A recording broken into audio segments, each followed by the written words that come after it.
sahabat Onyx 867 FM Inspiring Your Life. Assalamualaikum warahmatullahi wabarakatuh. Kembali bertemu dalam program Ruang Kerja. Ya, dan lagi karena memang biasanya harusnya saya yang datang menyambangi ruang kerja para narasumber kita, tapi dikarenakan gedung parlemen sedang ada proses pembangunan ya, Pak ya. Jadi ruang kerjanya dipindah ke ruang kerja saya. Jadi beliau yang datang berkunjung ke ruang kerja saya. Dan hari ini saya sudah kedatangan sahabat saya dari DPRD Kota Balikpapan, Saudara Parlindungan. Selamat pagi menjelang siang. Selamat pagi menjelang siang juga. Nah, jadi beliau ini duduk di Komisi 4 DPRD, betul begitu ya? Betul. Nah, yang membidangi masalah pendidikan, kesehatan, dan kesra ya. Betul. Nah, ini ada satu hal yang sebetulnya tidak hanya jadi komoditi di wilayah kita, tapi juga sudah menjadi semacam kayak program nasional karena merupakan turunan dari BPIP ya. BPIP kemudian di tingkat daerah diturunkan untuk disusun menjadi perda-perda yang mengatur masalah pendidikan, wawasan kebangsaan, dan ideologi Pancasila ya. Nah, untuk di Kalimantan Timur sendiri, jadi sahabat Onyx, saat ini sudah masuk dalam rancangan peraturan daerahnya dan sudah mulai ada mungkin ya semacam kayak penggodokan seperti apa hasilnya nanti, dan di beberapa daerah di Indonesia pun sudah ada perda itu sudah berjalan, dan implementasinya bagaimana mungkin setiap daerah mungkin bisa jadi berbeda-beda. Itu ada keleluasaan lah untuk daerah ini. Nah, saya langsung saja Bang Marlin. Siap. Ini seberapa penting di era sekarang, apalagi bagi generasi muda, bagi ini yang di depan kita ini. Nah, ini generasi apa ini? Nggak tahu ini generasi rebahan ini. Ini buat mereka ini seberapa penting masih kita tanamkan lagi nilai-nilai Pancasila dan wawasan kebangsaan itu. Iya, terima kasih Mas Yoga. Wawasan kebangsaan ini kan tidak luntur oleh masa ya harusnya kan. Tetap harus ini selalu kita perdengarkan, kita sampaikan kepada generasi-generasi kita, penerus kita. Saya kembali kepada masalah Kota Balikpapan aja khususnya. Bagaimana wawasan kebangsaan itu perlu, bagaimana Pancasila itu ideologinya perlu lebih digaungkan lagi. Karena sudah jadi kesepakatan nasional sejak bangsa ini berdiri bahwa kita menggunakan ideologi tunggal yaitu Pancasila tadi ya. Betul. Nah, khusus Balikpapan ini kan kita terdiri dari beberapa suku. Heterogen sekali. Sehingga sila persatuan Indonesia itu di Balikpapan ini jadi fondasi jadi harusnya ya. Semacam cakrawala untuk yang lain gitu loh. Di sini loh banyak betul nih suku-suku ini. Harusnya kan kita di sini dengan muatan lokal mungkin kita bisa jadikan ini sebagai pendidikan yang wajib di anak-anak kita ini. Bagaimana kita menghargai para orang tua, leluhur, bagaimana menghargai sesama suku, sehingga kita tidak mudah terpecah-pecah. Dulu di era kita tuh ada namanya. Waktu kita masih lucu-lucu.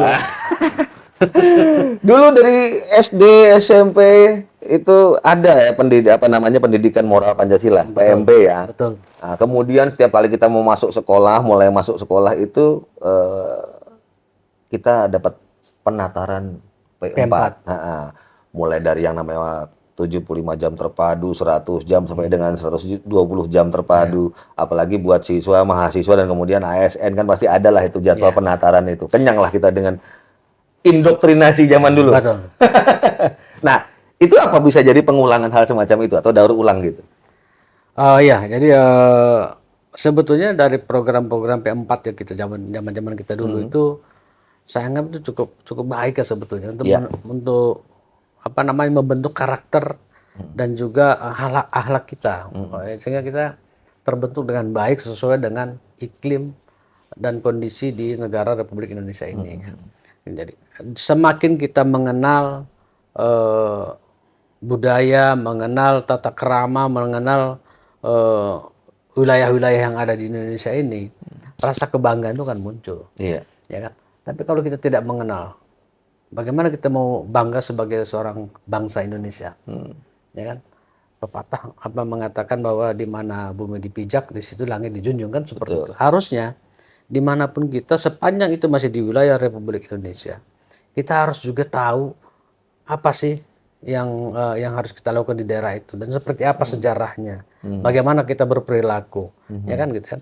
Nah, jadi cara berbicara dengan orang tua itu seperti apa, ini juga harus kita tanamkan terus kepada generasi-generasi sampai generasi kapanpun itu tetap harus ada, sehingga saya mengharapkan sebetulnya program apa namanya wawasan kebangsaan, ya Pancasila itu tidak apa namanya hanya seperti perda saja, tapi wajib untuk dibuat di dalam kurikulum pendidikan kita.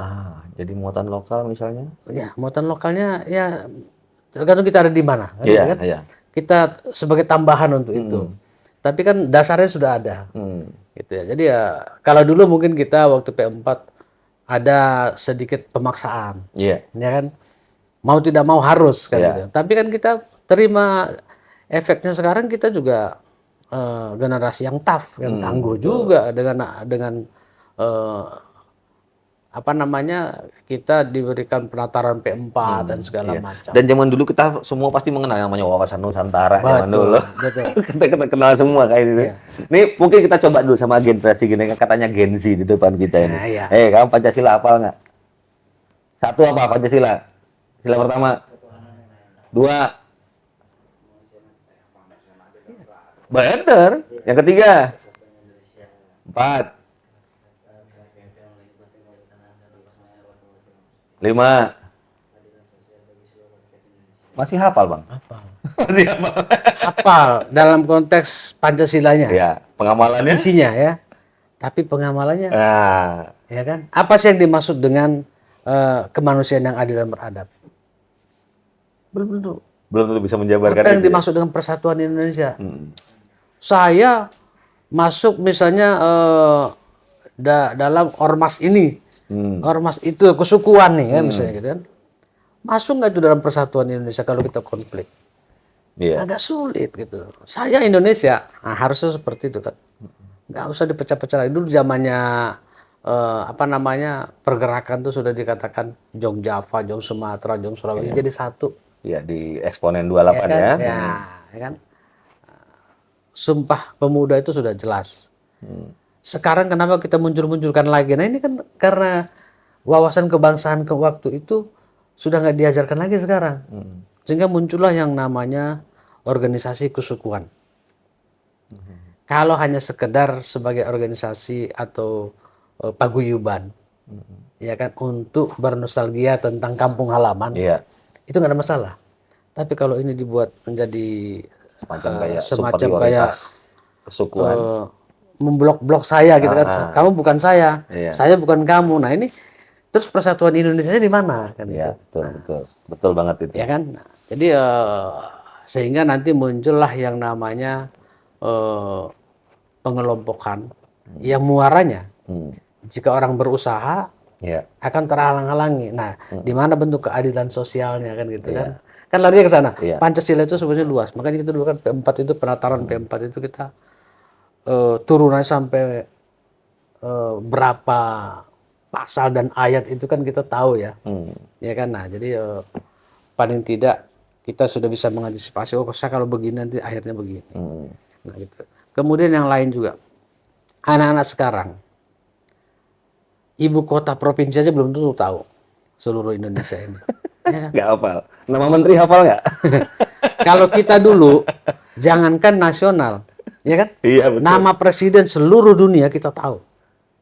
Ibu kota seluruh dunia kita tahu.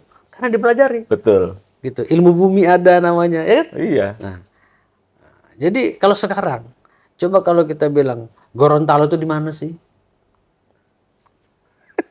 Di mana coba Gorontalo? Tahu. Itu provinsi sendiri. Siapa gubernurnya? Nah, itu. Jadi apa namanya? Inilah yang membuat kita kadang-kadang agak sedikit merasa bersalah. Iya. Ya, bersalah kita karena salah kita. Kenapa kita nggak menurunkan dan nggak melanjutkan program ini di era sekarang ini? Ya karena kita mungkin sudah merasa bukan generasinya lagi. Ini beda. Beda kalau misalnya fashion. Iya. Ya.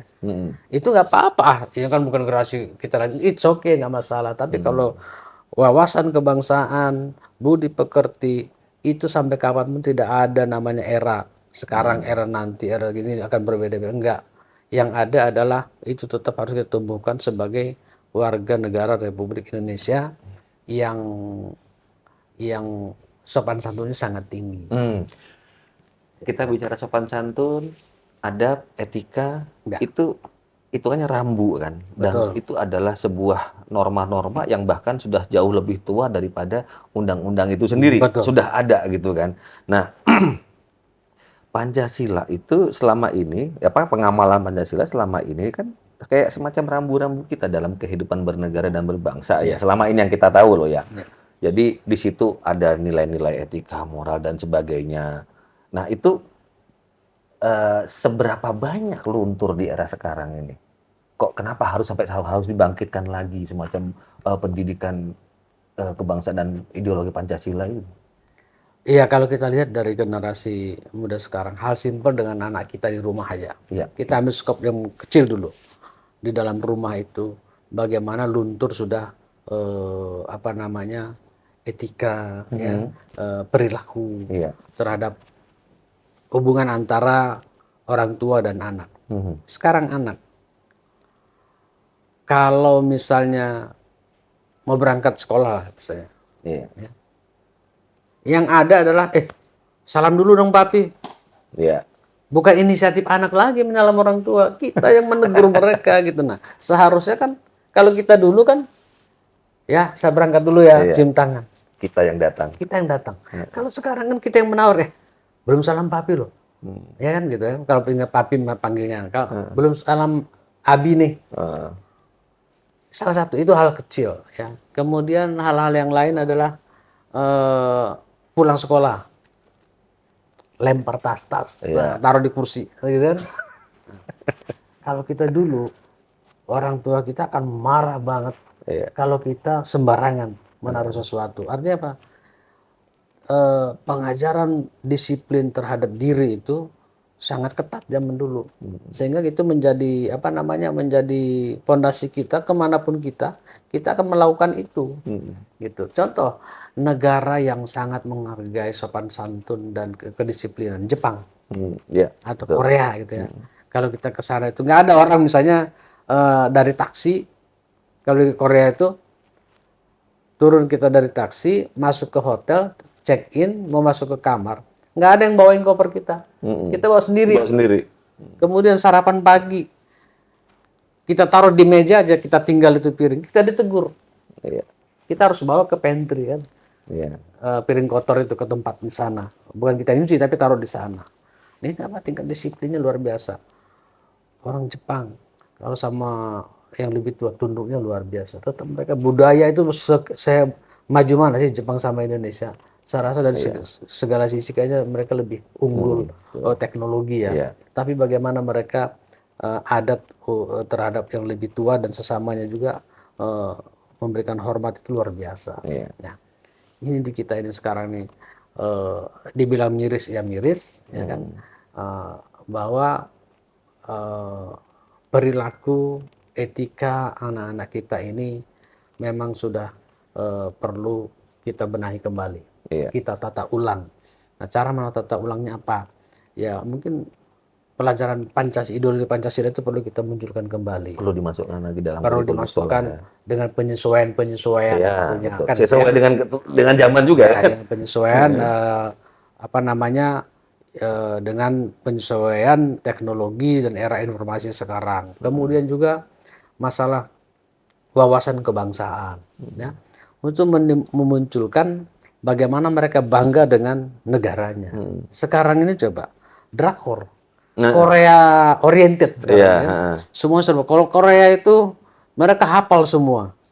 Mulai dari bahasanya dia bisa mengikuti, artisnya dia tahu siapa namanya, walaupun kita secara lidah itu susah untuk menyebut, tapi mereka fasih dengan itu. Tapi coba kalau kita bilang, siapa sih pemain bola kita waktu dulu yang berjasa itu? Nggak tahu. Kalau kita bilang misalnya Rudy Kelces misalnya zaman dulu, atau Ribut Wahidi, apa itu makanan kan atau apa kan gitu. Nah itu atau kita bicara misalnya masalah pahlawan-pahlawan nasional, ya kan? Cut Nyak Din. Apa sih yang dia perbuat? Siapa sih itu? Dari mana asalnya? Ini juga sudah mulai luntur, gitu. Nggak semua anak-anak kita paham. Iya, itu termasuk yang di dalam studio produksi itu yang lagi ngutak-ngatik komputer itu juga korban drakor itu, Bang. Nah, itu kan. Nah, dulu pelukis ada satu seniman kita misalnya, ya, yang luar biasa. Apa namanya? Dikenal zaman kita dulu ya. Avandi. Ya. Avandi. Coba kalau kita ngomong sekarang, Avandi itu siapa? Tahu nggak? Basuki Abdullah tahu nggak? Nah, Basuki Abdullah, nggak tahu. Raden Saleh tahu nggak? Ya. Anda sok tahu. Gitu. Jadi hal-hal yang seperti ini juga inilah yang harusnya menjadi apa namanya ya, yang menjadi pemicu kita sekarang ini untuk berbuat. Ya kan, ini kita nggak bisa apa namanya membiarkan ini terus menerus. Bagaimana nanti generasi setelah generasi Z yang sekarang ini, ya kan, generasi Z yang sekarang ini. Iya, Gen Z. Gitu. Gen Z ya. Setelah generasi ini, artinya 2 sampai 3 level di bawahnya nanti mau seperti apa, gitu, ya kan? Karena budaya itu sudah luntur sekali. Nih saya tes sekali lagi. Nih kalian, siapa pahlawan nasional dari Sumatera Barat? 1. Cuk Nyak Din itu Aceh, Devi. Nah, kan korban drakor itu, Bang. Ini dalam itu, Bang. Satu contoh, Tuanku Imam Bonjol. Nah, siapa nama aslinya? Nah, Mas Imam. Nama aslinya adalah Muhammad Syahab. Itu dia, Mas Yoga tahu karena apa? Dia belajar sejarah, gitu kan? Sekarang ini coba. Literasi kan dulu pernah kita bahas, ya. Betul. Terakhir kita bahas literasi. Kita bahas itu sudah minat baca itu luar biasa, sangat tidak menarik lagi di generasi sekarang. Membaca buku loh ya. Iya, contoh yang dalam tadi yang bilang pahlawan Sumatera Barat dari Cut Nyak Din katanya. Nyak Din, ya kan? Sudah tahu Cut, ya kan? Iya. Gitu. Nah, ini yang saya katakan tadi itu kenapa kita harus mulai membenahi ini semua, ya kan? Oh iya, terakhir kemarin ini, Bang. Mungkin saya harus singgung lagi, kemarin itu ada beberapa hari yang lalu ya, sekitar 2-3 hari yang lalu, itu kan Kesbangpol itu mengadakan sebuah acara kayak semacam sosialisasi lah dengan JPM, jaring Pancamanggala mengenai ideologi Pancasila kemarin itu. Dan kebetulan saya juga hadir di situ. Sebetulnya memang ada keinginan untuk bisa memasukkan nilai-nilai Pancasila dan wawasan kebangsaan itu kembali ke bangku sekolah. Tapi mungkin masih harus disiapkan lagi peraturan daerahnya dulu ya. Karena sekarang ini kan masih dalam tahap rancangan, ya mungkin masih raperda lah sekarang. Iya, masih raperda dan mungkin masih butuh beberapa naskah akademik dan lain-lain untuk bisa mematangkan itu lagi. Mungkin kedepannya bisa jadi kita mungkin bercermin dengan beberapa wilayah di beberapa kabupaten kota di Jawa Tengah seperti Sleman dan Klaten yang akhirnya menggunakan nama sendiri yang namanya Pembinaan Pancasila. Nah, itu hanya bentuk implementasi saja sebetulnya. Nah, kemudian kalau menurut Bang Palin sendiri ini saya harus menyinggung soal bagaimana teknisnya. Kira-kira apakah dibentuk sebuah mata pelajaran lagi atau mungkin sub mata pelajaran disisipkan di situ atau bagaimana, Bang, masalah pembinaan nilai Pancasila tadi? Ya, kalau saya pribadi lebih condong ini dijadikan sebagai mata pelajaran wajib. Ya, bagaimanapun ini tidak bisa dibuat hanya semacam ekstrakurikuler. Ya, kalau ekstrakurikuler ya cukup misalnya belajar bahasa Inggris. Iya.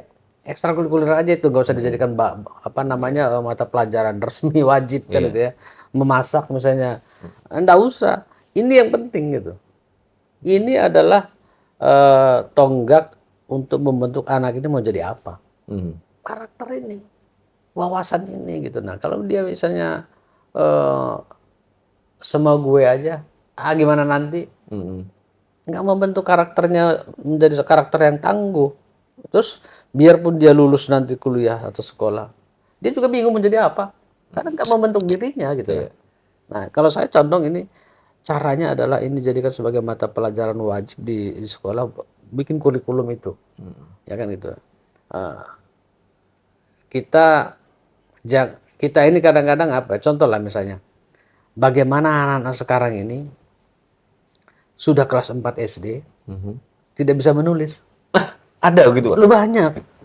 Tapi ngetik bisa di WA. Berarti kan sebetulnya malah salah ya? Iya, baca, mengetik bisa.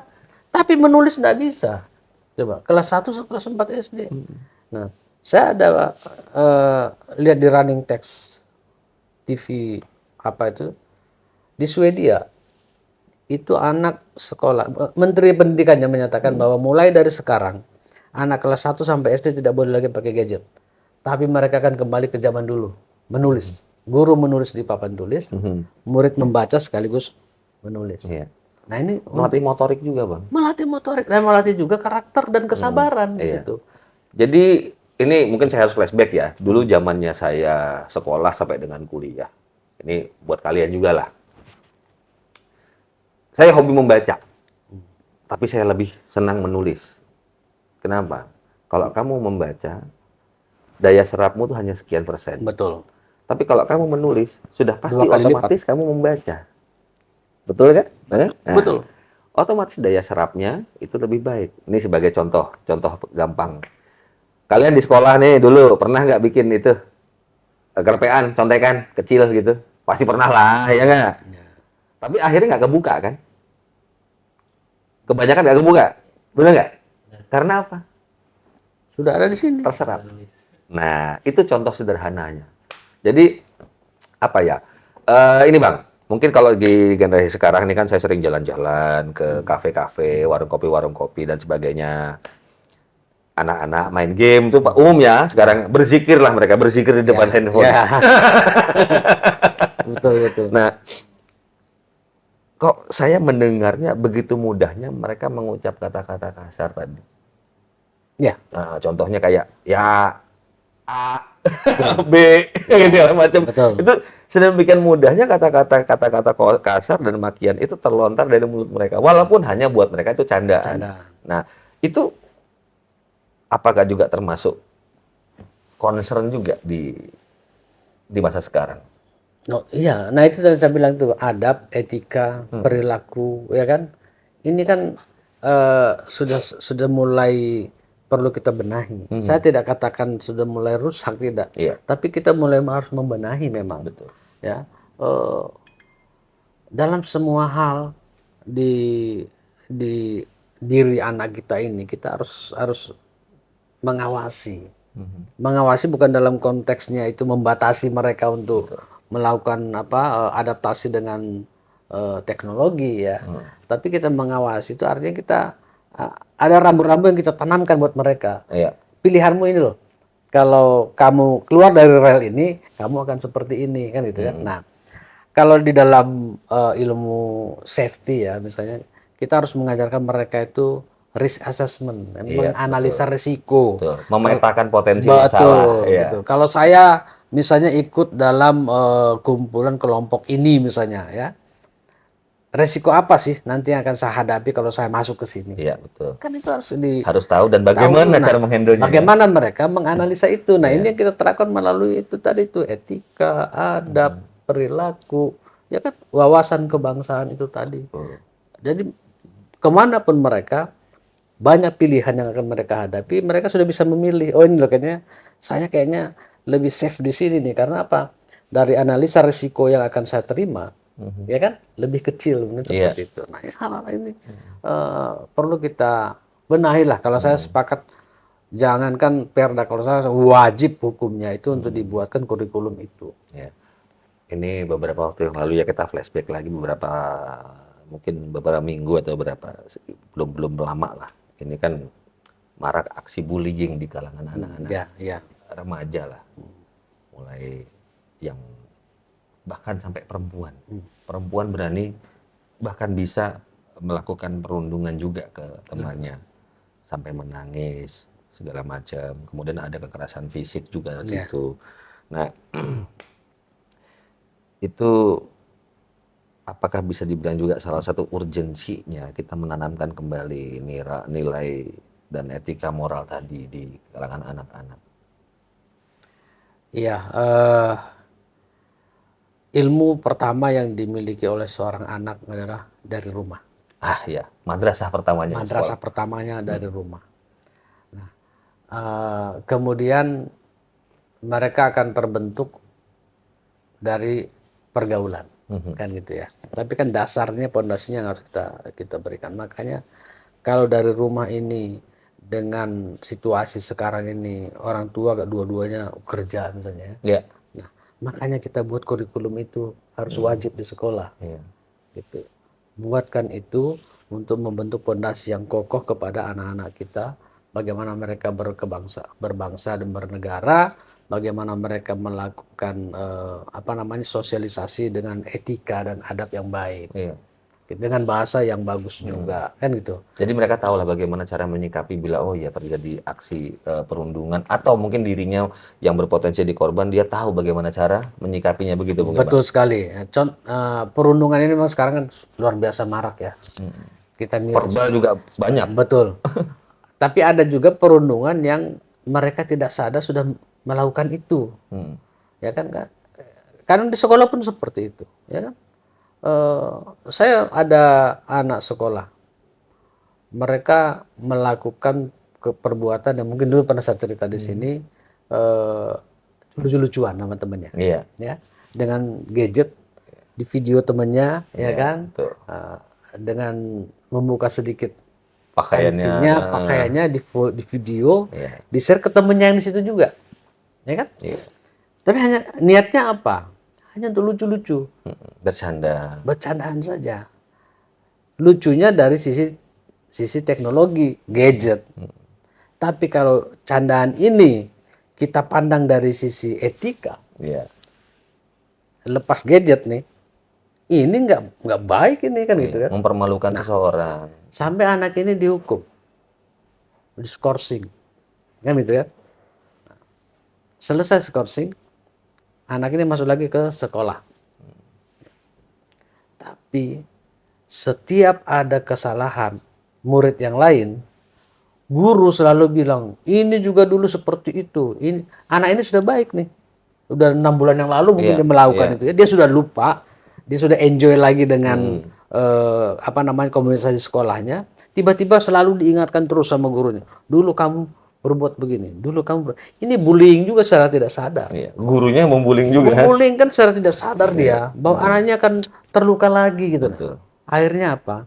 Anak ini berhenti sekolah, nggak tahan dengan bahasa itu. Bullying loh itu. Iya. Ya kan? Seharusnya seorang guru tidak melakukan itu, tapi dia harus memberikan support ke anak. Bagus, kamu sudah mulai baik. Jadi yang dulu-dulu itu jangan lagi diungkit. Nah, itu bullying secara tidak sadar. Ya. Ada juga yang bullying yang hal-hal yang lain secara fisik misalnya. Ya kan? Nah, jadi sekarang ini kan ada namanya stunting. Iya. Ya kan ya? Betul. Ya kan? Nah, kalau kayak anak Ya, gimana Bang? kalau kayak anak-anak kita sekarang ini lebih pendek sedikit dari dia. Dia bahasanya, kamu stunting kamu, kan gitu. Oh ya, jadi Pendek soalnya kan gitu. Ya, jadi bahan cemoohan. Itu kan masuk kategori itu juga. Artinya dia tidak respect, tidak menghargai orang dari sisi dia siapa. Iya. Nggak semua orang sama dong. Ada yang mancung, ada yang pesek, ada yang tinggi, ada yang pendek, kan begitu. Cuman karena sekarang ini pemerintah kota sedang menggencarkan inilah ya untuk mengurangi stunting ya. Bagaimana stunting, bagaimana ini sehingga terimbas ini. Nah, karena Iya. apa? Itu tadi saya kembali kepada yang tadi awal, pondasi. Disitulah mungkin perlunya kita hidupkan dan tanamkan lagi yang namanya nilai-nilai Pancasila dan wawasan kebangsaan tadi, karena juga terkait etika dan moral juga di Betul dalamnya. sekali. Jadi ya sahabat Onyx ya, apa ya, memang kemajuan zaman itu juga otomatis juga membawa hal-hal baru yang tidak hanya yang baik tapi juga hal-hal yang buruk. Nah, disitulah mungkin dibutuhkan yang namanya filter untuk menyaring informasi dan hal-hal tadi. Nah, kemudian nilai-nilai Pancasila dan etika moral dan wawasan kebangsaan tadi mungkin bisa menjadi filter itu, Bang ya. Filter itu. Oke, sahabat Onyx, kita akan lanjutkan perbincangan kita setelah yang satu ini. Listen to Onyx Radio 88.7 FM. Inspiring your life. Inspiring your life. Oke, sahabat Onyx, kembali lagi dalam bincang-bincang santai kita hari ini yang masih kita bahas masalah penerapan nilai-nilai Pancasila dan wawasan kebangsaan di kalangan anak-anak muda yang juga akan diperkuat nanti dengan insya Allah mungkin dengan perda yang kemudian nanti bisa diturunkan ke tingkat kabupaten kota untuk menjadi sebuah aturan-aturan yang baru dan kemudian implementasinya mungkin bisa dimasukkan dalam tingkat sekolah atau sosialisasi yang lainnya. Ya. Karena saya pikir kalau misalkan kita mengajak anak muda, ayo kita kumpul di sini kita ngomongin Pancasila, saya rasa mereka nggak begitu tertarik. Saya rasa agak kurang cocok lah dengan anak-anak ya. Kalau di kita dulu kan memang harus dikumpulkan, wajib. Ya. Wajib datang. Kalau enggak, kita enggak lulus ini. Ya. Kita saja kuliah dulu. Kalau mata kuliah Pancasila enggak R-nya lulus. 5 kali. Di R 5 kali kan. Dulu mata kuliah yang wah luar biasa. Buat kita di zaman itu mata kuliah Pancasila, mata kuliah kewiraan itu kan menjengkelkan. Menjengkelkan sekali. Iya. Kalau di saya dulu ada kewiraan, ada ilmu budaya dasar dulu. Budaya dasar betul. Jadi apa ya? Ternyata tanpa kita sadari setelah kita di usia sekarang, hal-hal yang dulunya kita sepelekan tadi ternyata oh iya. Ternyata memang nilai-nilai itu yang kita bawa dan kemudian kita turunkan kepada anak-anak kita. Jadi apa ya? Mungkin memang ada masanya kita baru bisa menghargai sesuatu, Bang ya. Iya, ingat kita dulu ya. Kalau saya dulu di rumah itu bangun tidur, yang pertama harus diselesaikan adalah tempat tidur. Iya. Lipat selimut, bersihkan tempat tidur, disapu. Betul. Ya kan di kamar Pakai itu sapu lidi zaman dulu. Iya. Sampai sekarang saya masih sapu lidi kalau di rumah kan. Nah, ini kan pelatihan yang secara tidak sadar, ya kan, yang sangat bermanfaat sampai kapanpun. Udah jadi kebiasaan. Kebiasaan gitu. Nah, jadi hal-hal yang seperti ini juga coba anak-anak sekarang bangun tidur, masuk kamar mandi, lempar handuk, berangkat dia, ya kan? Ya, Nggak ada tanggung jawabnya atau berpikir ya kasihannya bunda nanti dia ke lantai 2 jemur, dia sudah umur sekian. Ada nggak pemikiran anak kita seperti itu? Nggak ada, cuek aja, set. Ya kan? Di dirinya dia ada bunda yang sayang sama saya, tapi dia nggak mikir bagaimana seorang ibu nanti naik ke lantai 2 bawa handuk, bawa ember cucian. dan cucian itu dampak kepada tulangnya. Iya. Ya kan gitu kan? Nggak ada seorang ibu yang mau mengeluh ke anaknya aku capek. Minimal ya. Sini dulu saya bawakan ke atas. Tulangku mulai tidak kuat. Osteoporosis. Atau kakiku kepegel-pegel. Paling anak-anak bilang panggil tukang urut aja bun. Ya kan gitu kan? Padahal hanya dari sisi manjanya saja ibu ini. Supaya anaknya dia butuh perhatian. Iya. Gitu ya. Ini salah satu tetangga saya. Ibunya di Tulungagung, dia di Balikpapan tetangga, dia kebetulan sekretaris RT saya kan. Dia bilang, Pak RT aku mau pulang, kenapa? Ibu saya sakit. Padahal sampai ke sana, ternyata ibu saya cuma kangen aja Pak RT. Ini alhamdulillah sudah nggak ada apa-apa kan gitu kan. Nah, hal-hal yang kayak gitu. Anak-anak sekarang, pernah nggak dia memperhatikan apa sih yang mulai berubah di bunda saya ini? Di umi saya ini? Ya kan? Karena apa? Nggak ada seorang ibu yang mempertontonkan kesedihannya, ya kan? sakitnya itu Iya. di depan anaknya, nggak ada. Betul. Ya kan? Selalu dia seolah-olah dia sehat terus. Padahal mungkin ada yang rapuh mungkin di diri. Walaupun ya kadang-kadang ya seorang ibu itu kan mengomel tuh ya biasalah. Betul. Ya kan? Karena ada kemarin saya baca itu hanya ada seorang ibu yang mengandung 9 bulan dalam rahimnya, ya kan? Kemudian 3 tahun memeluk dan menyusuinya, dan seumur hidup mencintainya, ibu. Ya. Kita belum tentu. Iya. Gitu.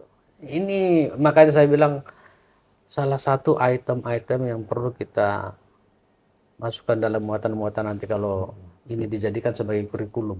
Supaya anak-anak itu Ingat, ya kan? dan menjadi kebiasaan tadi juga ya kan. Ini luar biasa itu ya. Ibu mengandung 9 bulan dalam rahim, membawa-bawanya dia selama 3 tahun kemanapun dia pergi. Pernah nggak anak bayinya ditinggal dia pergi kemana dugem misalnya itu atau piknik ke bertamasya ke Bali sana ya kan? Enggak. Selama 3 tahun dia tahan keinginannya untuk pergi dengan teman-temannya karena kita. Iya, mengandung kemudian menyusui sama 2 tahun 2 3 tahun. Ya kan? Kemudian dia masih mencintai kita seumur hidupnya walaupun kita nakal. Luar biasa kan seorang ibu itu. Ya, ini tadi yang Abang ceritakan itu terus terang juga itu yang saya alami juga. Jadi kadang-kadang ibu saya di rumah itu ada orang. Ada orang. Ya, ada saja yang dia bikin itu. Tiba-tiba ngomong, aku pengen rendang. Aku pengen nasi padang. Aku tuh sakit ini gini. Oh ya. Saya datang, saya bawakan nasi padang, saya bawakan obat. Sehat-sehat saja. Itu. Ternyata memang ibu itu kadang-kadang hanya ingin menjumpai kita. Betul. Jadi apa ya? Ya memang kadang-kadang kitanya yang mungkin lupa atau gimana ya. Mungkin itu cara orang tua mengingatkan. Mungkin seperti itu kan prakteknya. Termasuk tadi juga praktek-praktek lama seperti menggunakan membersihkan tempat tidur dengan sapu lidi. Itu juga saya masih mempraktekkan itu. Pulang dari manapun saya masuk rumah, itu yang pertama dilakukan adalah salam dan cuci kaki. Iya. Iya. Masih ya Kalau dulu kan. Kalau sekarang saya sudah mulai sedikit terkontaminasi kan. Iya. Gitu. Cuman tetap harus ada yang mengingatkan. Contoh misalnya kita naik ke tempat tidur. Kalau istri saya masih cerewet, ya cuci kaki dulu. Biar ke anak. Kalau sekarang kaos kaki aja belum dibuka, geletak tempat tidur. Padahal dia pakai keringat kan. Nah, itu kan virus itu. Betul. Habis itu malam kita tidur, kita hirup-hirup. Nah, itu kan nggak disadari oleh anak kita. Iya. Kan kalau dulu, saya dulu ingat kalau waktu kuliah ya di Bandung itu ya. Kita kan ada sewa satu rumah tuh rame-rame tuh. 6 kamar kita bagi 6 sewanya. Alumni Bandung. Iya. Wah, Itu ternyata tempat sama tidur gitu. itu. Tempat tidur itu spray itu harus presisi betul. Ada sudutnya. Sampai di peniti. Nah, sampai di peniti biar pas di sudutnya sini tuh. Luar biasa. Perfeksionis. Karena apa? Terkondisikan oleh ada teman-teman kita yang seperti itu. Kita malu. Masalah lingkungan. Iya, kita malu. Tapi memang kan dasar kita di rumah juga sudah dilatih. Iya. Sehingga kita tinggal membiasakan lagi aja. Gitu. Ternyata perlu ini. Cuci piring. Gitu kan? Kita kan kadang-kadang kalau sekarang ada si Mbak nanti, masa aku nih. Kan, gitu kan? Iya. Padahal itu adalah melatih karakter kita. Melatih tanggung jawab kita juga. Dan itu berguna. Bergunanya kenapa? Ada teman saya kuliah di Australia. Dia bisa bayar uang kuliah, bayar flat, beli mobil. Hanya cuci piring di warung Padang. Iya. Itu karena apa? Ya dilatih dari rumah kan. Betul. Gitu. Nah ini setelah kita tidak sadar, ini adalah skill yang ditularkan oleh orang tua kita. Life skill. Ya. Life skill. Gitu. Nah, tapi anak-anak kita kan kadang yang sekarang ini perlu kita arahkan lagi lah. Betul. Ini loh, saya bikin kamu seperti ini, bukan saya jadikan kamu sebagai asisten rumah tangga. Kan itu ya? Iya. Setrika bajumu. Ya kan itu kan?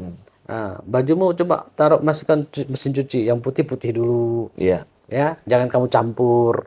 Kan itu kan? Iya. Nah, setelah itu kamu jemur, jangan terlalu kering, jangan juga setengah kering karena bau kan gitu. Iya, betul. Jangan nanti diangin-anginkan di kipas angin di belakang kulkas. Gitu kan. Kemudian kalau menyetrika baju itu apanya dulu yang disetrika? Kan gitu. Bisa kalau kita kerahnya dulu. Kerah dulu.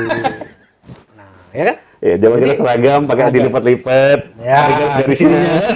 di punggungnya itu. Nah, hal-hal ini juga menjadi satu kebutuhan untuk kita terapkan kepada anak-anak. Supaya apa? Ini melatih mental mereka untuk bisa lebih bertanggung jawab terhadap dirinya dulu. Iya. Ya kan? Kalau dia sudah bertanggung jawab dirinya, insya Allah terhadap yang lain pun dia akan lebih bertanggung jawab. Dan itu adalah output yang diharapkan dari pendidikan Kebangsaan. nilai kebangsaan dan nilai Dan Pancasila, Pancasila tadi. tadi. Jadi memang tanpa kita sadari pola pendidikan pengajaran life skill tadi itu sangat Pancasila sekali dan sangat Indonesia sekali. Jadi kita sebagai anak mendapatkan life skill tadi dari para orang tua kita dan kemudian kelak kita akan menurunkan itu kepada anak-anak kita juga. Iya. Dan seterusnya begitu seperti itu. Dan itu adalah bagian-bagian dari ilmu bermanfaat. Jadi ada beberapa hal yang mungkin bagi umat Islam itu ada hal-hal yang rata-rata kita tidak akan membawa apapun saat kita sudah tiada, saat sudah mati. Tapi ada beberapa hal yang mungkin masih akan terbawa sebagai sebuah bentuk amalan yang masih diterima. Yang pertama mungkin ya itu tadi doa anak yang soleh, kemudian amal jariah, dan yang paling suka nggak disadari adalah ilmu yang bermanfaat. Jadi misalkan Bang Parlin menurunkan ilmu yang bermanfaat kepada orang-orang dan kemudian orang-orang itu menggunakannya untuk bisa menjaga kelangsungan hidupnya dan kemudian dia meneruskan kepada anak-anak dan orang lain. Luar Itu biasa menjadi itu. sebuah jariah yang luar biasa. Luar biasa. Nah, termasuk di life skill tadi itu memang penting untuk anak-anak sekarang kuasai ya. Iya. Walaupun hal-hal sederhana seperti setrika tadi, Setrika. kemudian cara memisahkan pakaian yang putih dan yang mudah luntur, Betul. itu kan hal-hal sederhana, tapi sebetulnya itu yang terpakai setiap hari kan Iya. sebetulnya. Bahkan sudah rumah tangga belum kamu Sal? Belum. Saat kamu besok berumah tangga, nih kalian berdua nih besok sudah jadi suami, jangan berpikir bahwa kalian berdua akan terbebas dari pekerjaan rumah. Karena ya kami berdua merasakan itu sebagai seorang suami dan seorang bapak. Itu tidak terbebas dari itu. Makanya penting buat kalian mengetahui apa itu life skill. Jadi minimal kalian memasangkan lampu. Tidak mungkin kalian membiarkan istri-istri kalian memasang lampu manjat-manjat. Memperbaiki keran. Ya. Nggak mungkin istri kalian jadi tukang di situ. Harusnya kan laki-laki, apa gunanya laki-laki di rumah itu gitu kan. Hal kecil, saya potong. Hal sepele. Kecoa mati Dia mati ya. di depan pintu. Ayo. Ya kan? Nah, sudah dikerubungin semut. Kan harus kita Iya. Ini mau saya potong. Ada satu pelajaran untuk anak-anak kita kalau nanti berumah tangga ya. Hal sepele itu bisa jadi besar. Contoh misalnya odol. Ya. Ya kan? Salah satu contoh, salah satu dalam mencontohkan itu. Odol, kalau orang yang disiplin dari rumahnya dulu, dia akan pencet dari bawah ke atas. Ke atas. Sah. Iya. Tapi coba yang kebiasaannya tuh suka-suka di rumah. Begini dong. Tengah aja. Nah, kalau dia berkeluarga misalnya yang satu disiplin, satu tidak. Itu pertengkaran awal itu dari odol. Betul. Bukan yang dari yang lain. Mulai nanti dari odol. Hari pertama, hari kedua, bulan ketiga, 1 tahun kemudian sudah mulai bertengkar. Kamu ini mencet odol dari tengah terus. Nanti kita perbaiki lagi kan. Iya. Bosan kita udah setahun lebih ini kayak gitu terus. Mulai ribut. Odol. Berapa sih harga odol? Tapi efek dari cara kita menggunakan etika dan adat kita menggunakan odol itu bisa jadi besar dampaknya nanti. Bisa menjadi pertengkaran yang luar biasa gitu. Ini salah satu contoh ya. Jadi ya kebiasaan kita untuk belajar bertanggung jawab terhadap diri itu juga harus mulai sekarang kita benahi lah. Ya untuk anak-anak sekarang ingin berumah tangga mulai belajar bagaimana cara menghargai Betul. Iya. perbedaan. Ya. Karena apa? Kita mengenal calon istri kita itu kalau laki-laki itu di era dia setelah umur 24 atau 25 tahun. Tapi 25 tahun ke bawah ini kan kita nggak tahu seperti apa kebiasaannya, ya kan? Nah itu, bagaimana kita menyesuaikan itu dari masakannya, dari cara dia bangun tidur, ya kan? Atau cara dia tidur. Ada yang ngorok, ada yang ngorok kan gitu ya? Ngiler. Nah, ada yang ngiler, ya kan? Ada yang ada buang angin. Biasa itu. Kalau baru sebulan 2 bulan, harum, Mahal. gitu kan? Kalau 2 tahun? perusahaan 2 tahun kemudian, Apa? nggak ada butuh sopan santunmu kan gitu kan? Nah, itu. Hal-hal seperti itu. Iya. Tapi tadi menarik ada satu hal tadi yang masalah odol tadi. Sebetulnya ada satu hal yang bisa saya turunkan buat Anda semua sahabat Onyx dan Anda kalian berdua nih. Odol itu benda sepele, betul kata Bang Parlim. Tapi percaya nggak kalian, itu adalah benda paling efektif untuk membunuh si kecoa tadi. Ya. Kalau kalian berusaha membunuh kecoa dengan cara disemprot menggunakan Pestisida atau kayak macam pembunuh nyamuk, nah, itu butuh berapa lama dia untuk mati? Keliaran ke sana kemari dan kemudian mati entah di mana. Iya nggak? Ya. Atau kemudian ada yang dipukul, itu jauh lebih berbahaya. Karena satu tubuhnya kecoa itu penuh dengan berbagai macam bakteri. Dan bakteri itu adalah pelindung mereka. Itu sebabnya kenapa kecoa itu ibarat kayak panser berjalan. Ya. Tapi ada sebuah life skill yang bisa saya turunkan buat Anda semua. Odol apapun, ambil sedikit, masukkan dalam botol spray, kemudian kasih air, kalian kocok sampai larut. Nah, larutan itu tadi, saat ada kecoa, kalian semprotkan, seret, dalam hitungan 3 detik dia mati. Itu sebuah life skill yang bisa kalian terapkan. Ya. Itu contoh life skill ya. Itu Bukan contoh berantem ya tadi. bukan, itu life skill. Karena kita tadi bahas kecoa Betul. dan kemudian odol. Jadi saya ingat, oh ya itu adalah cara yang paling efektif. Dari mana saya tahu? Karena ada yang menurunkannya ilmu itu ke saya. Ya. Ternyata memang fluoride di odol tadi itu Bisa membunuh. bisa membunuh si kecoa tadi. Itu contoh sederhana. Ya memang kebanyakan di anak-anak muda sekarang kan life skill tadi yang menjadi masalah karena mereka semakin statis. Easy going lah. Statis dalam hal pergerakan dan mobilitas mereka agak terbatas ya karena kebanyakan mereka sekarang bisa mengerjakan hal-hal yang lebih mudah. Contohnya bisa melakukan apapun dengan gadget mereka gitu Bang ya. Iya. Ya jadi otomatis mobilitas mereka juga mereka batasi sendiri gitu kan. Jadi itu pentingnya kenapa juga mungkin tadi yang sempat Abang bilang tadi mungkin kita harus membatasi juga anak-anak untuk menggunakan gadgetnya. Betul. Jadi tapi juga berangkat dari lingkungan juga yang mengharuskan mereka untuk lebih banyak beraktivitas secara fisik juga di luar sana, Bang. Ya nggak seperti olahraga misalnya seperti itu, olahraga keluarga. Itu kan juga sebetulnya hal yang ya penting nggak penting dilakukan, tapi penting gitu kan dilakukan, Bang ya. Iya, kalau kita bicara gadget ya. Iya. Ketergantungan gadget itu apa sih? Kalau saya lihat dampaknya adalah gadget itu kalau istilahnya itu menjauhkan yang dekat dan mendekatkan yang jauh. Iya. Ya kan? Yang dekat jadi kayaknya nggak ada. Jauh udah ada. Ya kan? Iya. Kita loh kalau kita lah suami istri sama anak pergi makan bakso. Masing-masing sibuk dengan. Iya, betul. Terus kapan dekatnya kita? Heeh. Ya kan? Nanti tiba-tiba bakso sudah pada habis, pulang. Terus apa yang dinikmati di warung bakso itu? Ya kan? Padahal kita kan kalau ke warung bakso ingin mencari suasana yang beda sama di rumah. Makan, ngobrol. Iya pokoknya apapun itu loh ngalor ngidul atau misalnya ya itu loh si itu lucu ya, itu gini ya. Nah, jadi suasana itu tidak terbangun pada kita makan di luar. Dulu ayah saya itu kalau ngajak makan di luar setiap malam minggu seminggu sekali itu senangnya luar biasa. Iya. Karena kita menikmati, tidak ada yang menghalangi kita bisa ngobrol sama orang tua kita, ya kan? Kita bisa memilih menu yang kita suka, begitu kan? Kalau sekarang makan di rumah makan bakso, makan soto yang dibuka handphone dan kemudian buka FYP. Ya. Betul itu. Komunikasi macam apa itu? Yang emang penting Bang ya, emang apa ya?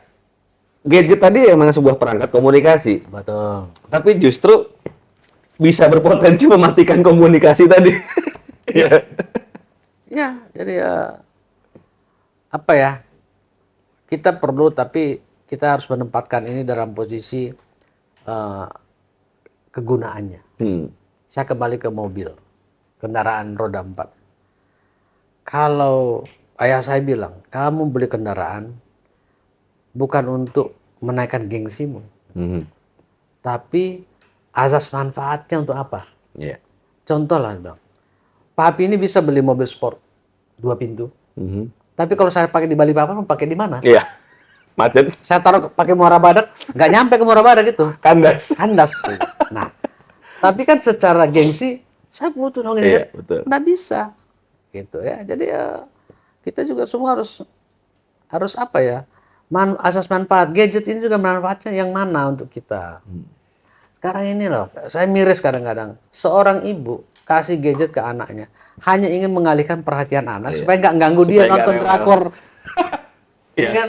Betul. Ini anak, kamu ini kecil sudah sana, dia nonton drakor. Gitu. Hanya pengalihan saja. Betul.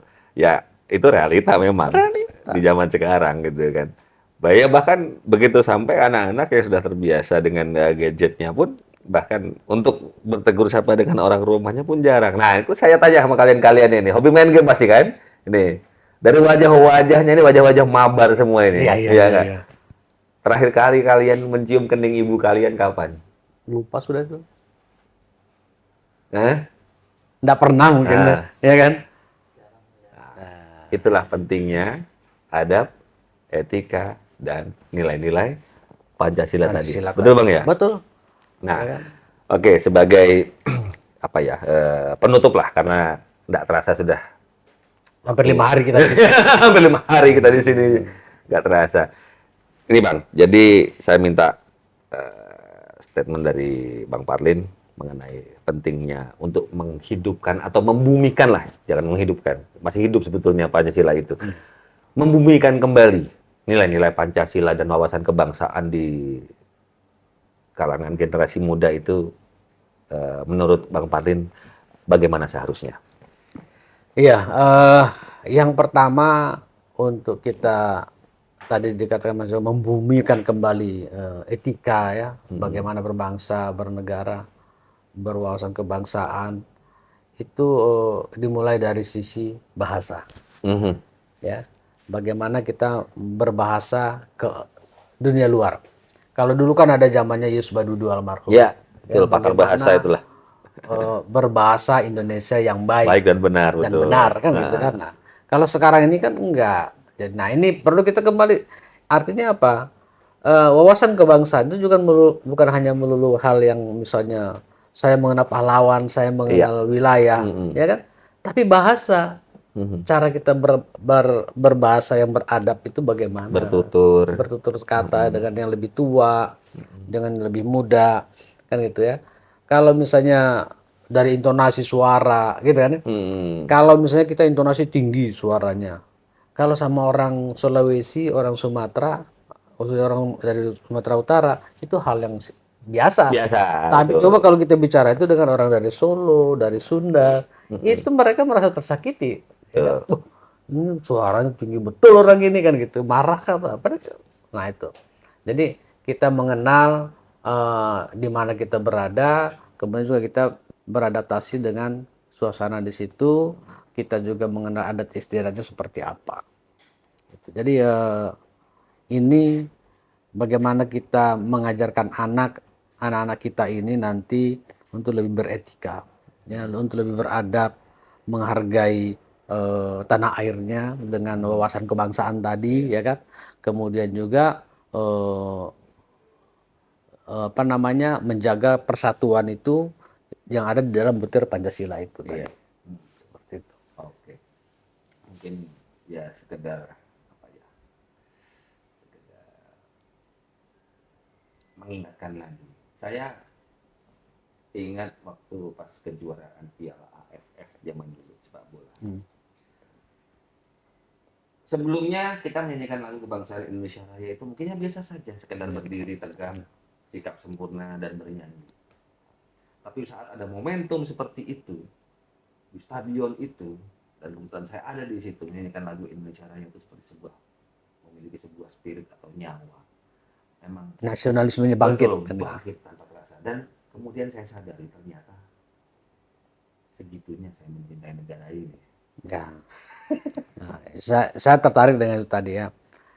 Saya juga sebetulnya ada satu kota yang sudah menerapkan selalu berapa bulan ini, mungkin berapa bulan lah ya. Ya, menyanyikan Indonesia Raya tadi. Kalau kita mendarat di Bandara Kulon Progo di Jogja, Ya. menunggu kereta api, itu begitu ada jam-jam tertentu, lagu Indonesia Raya kita harus berdiri semua. Jam 9 pagi. Semuanya harus berdiri. Penumpang tuh berdiri semua, kita mendengarkan secara hikmat Indonesia Raya. Kalau orang sudah menjiwai wawasan kebangsaannya, dia pasti akan sedikit merinding untuk mengikuti lagu Indonesia Raya itu. Nah, ini hal-hal seperti yang kita bangkitkan lah. Di Balikpapan minimal di lampu-lampu, di traffic light, ya kan, jam-jam tertentu, nggak apa-apa kita perdengarkan lagu Indonesia Raya untuk membangkitkan semangat kebangsaan kita. Karena Balikpapan sebagai sebuah kota heterogen yang bisa dibilang ya, Indonesia mini. Iya, Karena dari miniaturnya Indonesia lah di sini. Jadi berbagai macam suku ada di sini campur baur ya dengan spirit yang sama untuk mencari rezeki, mencari penghidupan yang lebih layak di kota ini. Ya memangnya adalah sebuah kota kecil tapi kota yang penuh harapan.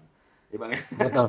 Jadi seluruh masyarakat yang datang ke sini itu juga punya tujuan yang sama, yaitu untuk bekerja, untuk bisa menjadi orang yang lebih berguna, minimal bagi untuk keluarganya dan kemudian juga bagi masyarakat yang lebih luas lagi. Oke, sahabat Onyx, jadi udah gak terasa kita ngobrol-ngobrol dengan Bang Parden, dengan sahabat saya yang satu ini. Jadi biasanya kalau kita ngobrol, kalau dulu kita ngobrol masalah pendidikan, masalah bagaimana sih konsep pendidikan anak segala macam. Mungkin kedepannya mungkin saya sih berencana mau ngajak beliau main-main lah ke sekolah-sekolah, ya ke SD, SMP, karena utamanya yang negeri. Saya ingin mengajak beliau iseng-iseng aja untuk melihat sanitasi di sana. Bagaimana toilet sekolah-sekolah itu. Jauh dari kata layak kalau menurut saya. Jadi nilai-nilai Pancasila juga mulai harus diterapkan di sekolah-sekolah. Dimulai juga dari urusan sanitasi tadi, karena itu adalah menyangkut kesehatan. Betul, Ya, betul. Nah, mungkin kita kapan-kapan kita main. Siap. Oke, sahabat Onyx, thanks for listening Onyx Radio and be inspired. Listen to Onyx Radio 88.7 FM. Inspiring your life. Inspiring your life.